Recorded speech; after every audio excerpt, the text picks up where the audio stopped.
WL Sports, where we review all the best sports clips from around the country. Right now, we're with First Things First, talking about Ravens versus Texans and how much pressure there is on Lamar Jackson. Let's just jump right into it.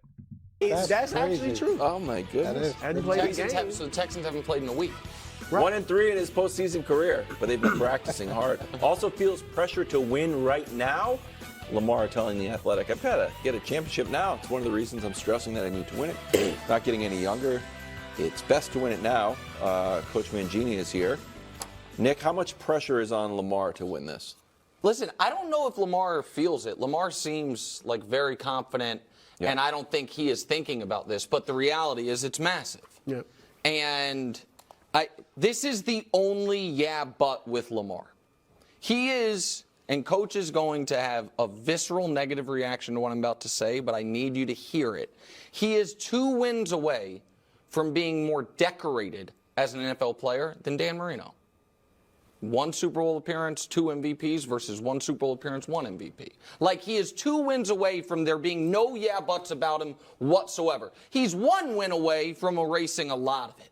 But his problem is he's the only guy in the playoffs of the 8 starting quarterbacks who's never had an awesome playoff game. And 2 of them just played their first one. And so I went through the game logs this morning. Mahomes has played 15. He was awesome in 12. Josh Allen was awesome in 4 of his 9.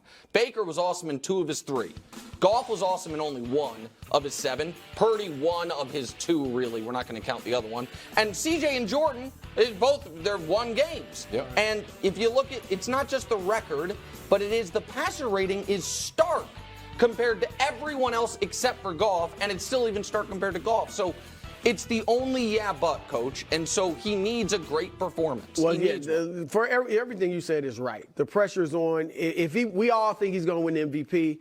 No one with 2 MVPs has not won a Super Bowl. All right, so he's got to do that. He would be the first not to.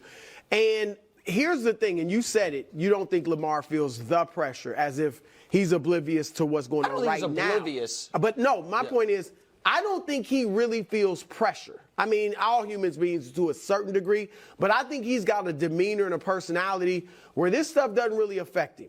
I don't think he felt the pressure of coming in when very few people thought he could be a quarterback at the NFL, level and throw the football. I don't think he felt the pressure of negotiating his own contract when everybody thought this dude is crazy, and holding out until he got what he wanted.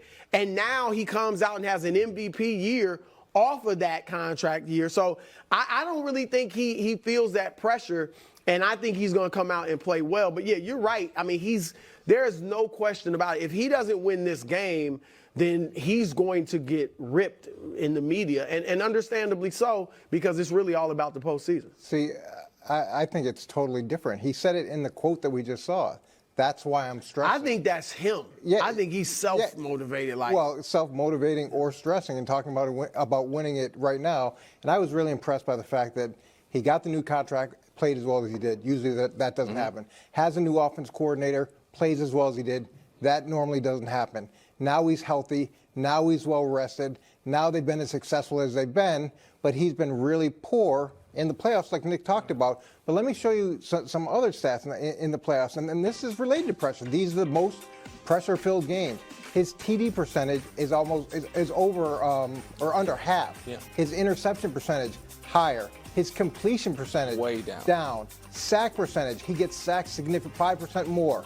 His passer rating is 30% lower in the playoffs. So it's across the board, his performances. And typically, if you're not feeling pressure in those moments, at least one of those games or a couple of those games, you're going to have Lamar Jackson type performances, and we've seen none of that. Would you agree? Because I don't think he's been able to throw the football like this in the past. And even his MVP year, I don't think he was as good of a passer. I don't think the offense was as pass friendly as it is now.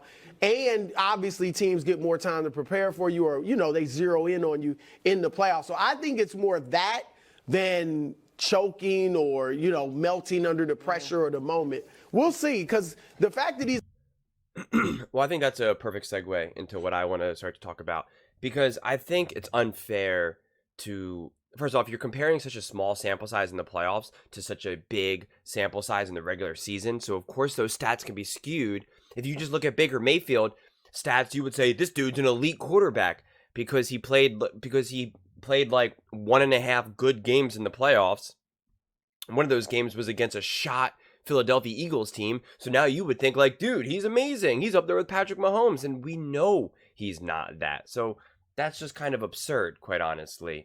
But with regards to Lamar, like his first time in the playoffs was like a crazy year. I mean, like, it was pretty much just like happy to be there. He didn't really know what he was doing. And again, when you're a big mobile quarterback, your offense really leans on you in the beginning of your career, especially to really run the ball and to move it. Because put it this way, when you can move and be mobile and run, you're less likely to have, you're not figuring out how to be a quarterback just yet, how to throw the ball as much, because you can get by with your legs. So why figure out how to stay in the pocket and throw the ball when I can just tear off for a 10, 15, 20 plus yard run?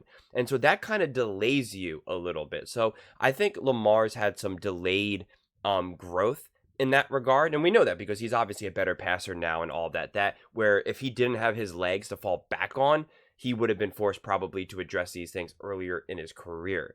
So again, I just don't think I think it's silly to look at Lamar as like, well, he just doesn't show up in the playoffs or he can't handle it. Like, I think Lamar absolutely can. I think Lamar wants to be there, wants this more than anything. This isn't a matter of him not being able to handle it. This is a matter of him not having the experience, still continuing to grow as a quarterback, and also not necessarily having like the strongest team around him. Yes, I know the one year they were the number 1 seed, but again, it's always so tricky to compare different teams to different years at different times. I mean, because what makes a team great one year, what makes a team good as the 1 seed one year can be completely different when they're a number 1 seed, a few years later. It's just not the same thing. And so what makes Lamar Jackson, really good now is not what made Lamar Jackson really good back when he had his first MVP. I mean, he earned his MVP. If he gets another MVP this year, he earned them in like 2 completely different ways. And that matters with different players, obviously. So again, I just think, how much pressure does Lamar have? The answer is a lot, but I don't know if it's fully fair pressure. I don't think Lamar Jackson was put in positions to succeed in the beginning of his career in the playoffs. I mean, it's just not fair to expect him in the type of quarterback that he was and the team around him to be able to just hop into the playoffs and just start winning. Again, we only see that when these teams have elite coaches and elite players around their quarterback, which is why we saw Purdy have instant success, which is why we saw Mahomes have instant success, which is why we saw Jalen Hurts effectively have instant success. Those are the genuine reasons why. And then when you see these more adversity, like a Josh Allen, Lamar Jackson, I was gonna say Dak Prescott, but Dak Prescott's not on their level. Like you can point specifically. Justin Herbert isn't having success in the playoffs or even really getting to the playoffs. Is it because Justin Herbert isn't a good quarterback? That's outrageous. We know he's an amazing quarterback and a great quarterback, but he has had terrible coaching, a terrible defensive head coach, and has had no true elite, healthy weapons. So of course, it's like, what are we expecting him to do in the playoffs? And that's really what it gets boiled down to. So again, that's why the excuses are definitely a lot less this year for Lamar Jackson. That's why he better win. But like, I don't know if it's fair just to say, well, he just better win the Super Bowl. I don't know. I think it really depends. But yes, he absolutely positively should win against the Texans. So I don't know if it's so much pressure. I think it's like he has more pressure if he loses to the Texans because he has more to answer to, as into like, why didn't you guys win this game? You should win this game. You're home. You're favored by 9.5. You're the better team. This is the rookie. This is the rookie head coach. Like, what are you doing? Like, you have to win this game. And so I just see that, and it's not so much that there's more pressure on Lamar as there is like, he has the most to lose. And maybe that's just a game of semantics, but I think it is slightly different. But I don't know. It's just, does it look bad to Lamar if he wins this game but then loses to like the Chiefs or the Bills? I don't know, because if Patrick Mahomes is the GOAT and the greatest thing ever, and Andy Reid's the GOAT and the greatest thing ever, and all this, and then they beat, the Ravens, like, why would we hold that, to Lamar Jackson's feet to the fire in that regard? So I don't know. I think it's definitely all depends on how you want to slice it and how you want to unpack it. But there definitely is pressure on Lamar to win this game, and they should win this game. And I think it's more of the question of if they don't, you have to figure out why. If Lamar doesn't play well, then the answer is why. I mean, if Lamar plays great but they still lose because CJ Stroud just lights up the defense, it's like, again, is that on Lamar? Obviously not, but yet we'll still count it as a loss, and we'll still say he's 1-4 in the playoffs, or whatever it is. And that's the problem when you're just looking at a team's a quarterback's win-loss record, especially when you're talking about a smaller sample size like in the playoffs. But what do you all think? Let me know in the comments below. Would absolutely love to hear your thoughts.